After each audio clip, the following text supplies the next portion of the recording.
Welcome to Finding God in the Times of COVID. Today's May the 2nd, and it's the fourth day in a series of meditations. The last three have been based on these meditations by Anthony de Mello in this book, Sadhana, The Way to God. So today I'm going to just read de Mello's word. So far, all of the exercises you've done are based on awareness of self and awareness of God through the self. That's because for you, there is no reality that is closer to God than yourself. You will experience nothing closer to God than yourself. St. Augustine would therefore rightly insist that we must restore people to themselves, that they can make of themselves a stepping stone to God. God is the very ground of my being, the self of myself, and I cannot go deep into myself without coming in touch with God. The awareness of self is also a means for developing the awareness of the other. It is only in so much as I am attuned to my own feelings that I'm able to be aware of the feelings of others. It is only in so much as I am aware of my reactions to others that I'm able to go out to love them without doing them any harm. When I am becoming sensitively aware of myself, I am also developing a refined awareness of my brothers and sisters. If I am having difficulty being aware of the reality nearest to me, myself, how can I avoid having difficulty being aware of God and my sister or brother?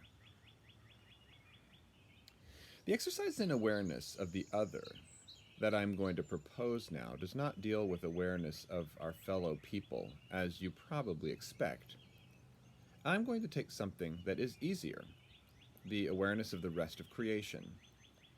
From that, you can then graduate to the awareness of others, people. In this exercise, I want you to develop an attitude of reverence and respect for all inanimate creation, for all the objects that surround you. Some of the great mystics tell us that when they reach the stage of illumination, they become mysteriously filled with a deep sense of reverence. Reverence for God, reverence for life in all its forms, reverence for inanimate creation too, and they tend to personalize the whole of creation. They no longer treat persons as things. They no longer treat things as things. It is as if even things have become persons to them, and as a result of this, their respect and love for persons becomes heightened. Francis of Assisi was one such mystic. He recognized in the sun, the moon, the stars, the trees, the birds, the animals, his brothers and sisters. They were members of his family, and he would talk to them lovingly. St. Anthony of Padua went to the extent of preaching a sermon to fish. Very foolish, of course, from our rationalist point of view, profoundly wise and personalizing and sanctifying from the mystical point of view. I should like you to experience some of this for yourself rather than have just read or listened to it, hence this exercise. But for this, you will have to temporarily put aside your adult prejudices and become like a child that will talk to its doll in all seriousness, or like St. Francis of Assisi, who would do the same with the sun and the moon and animals. If you become like a child, at least temporarily, you might discover a kingdom of heaven and learn secrets that God ordinarily hides from the wise and the prudent. So, this is the meditation. Choose some object that you use frequently. So find some object that's right around. I'm going to choose this because around this time of day, this is usually around for me. So just an object, any object, something that's near at hand.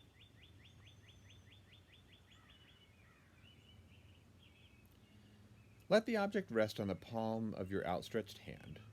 Now close your eyes and feel it on your palms, becoming as fully aware of it as possible. First, become aware of its weight, then the sensation it produces on your palms.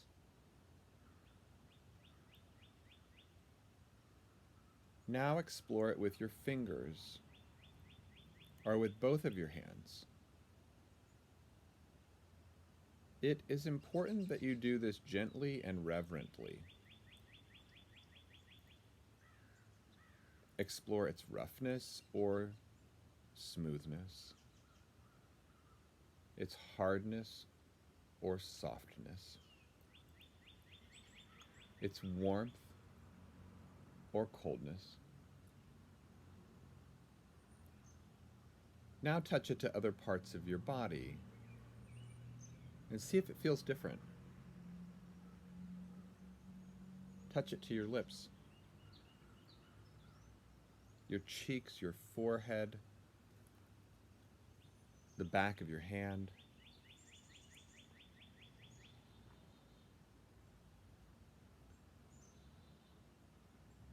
You've become acquainted with your object through your sense of touch. Now become acquainted with it, become aware of it through your sight. Open your eyes and look at it from different angles. See every possible detail, its colors, its form, its various parts. Smell it. If possible, taste it. Hear it.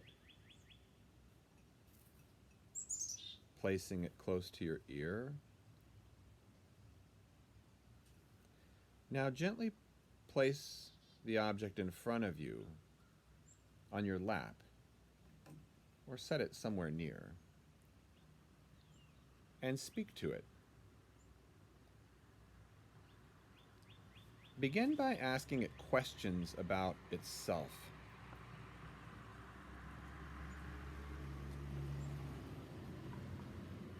Its life, its origins, its future.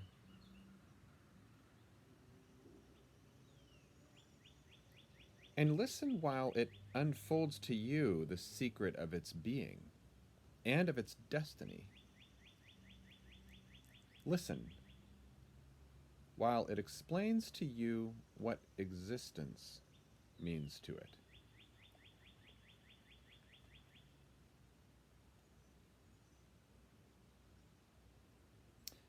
Your object has some hidden wisdom to reveal to you about yourself. Ask for this and listen to what it says.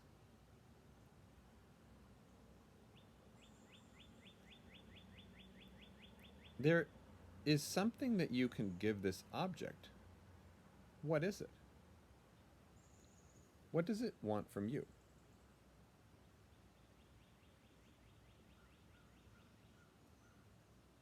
Now place yourself in this object in the presence of Jesus Christ, the Word of God, in whom and for whom everything was made.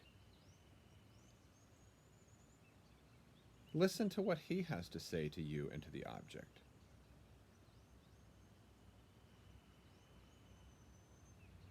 What do the two of you say in response?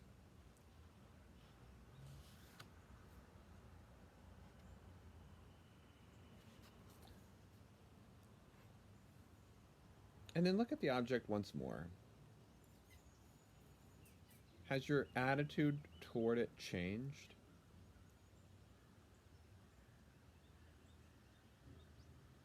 Or has your attitude toward anything or everything else in the world changed?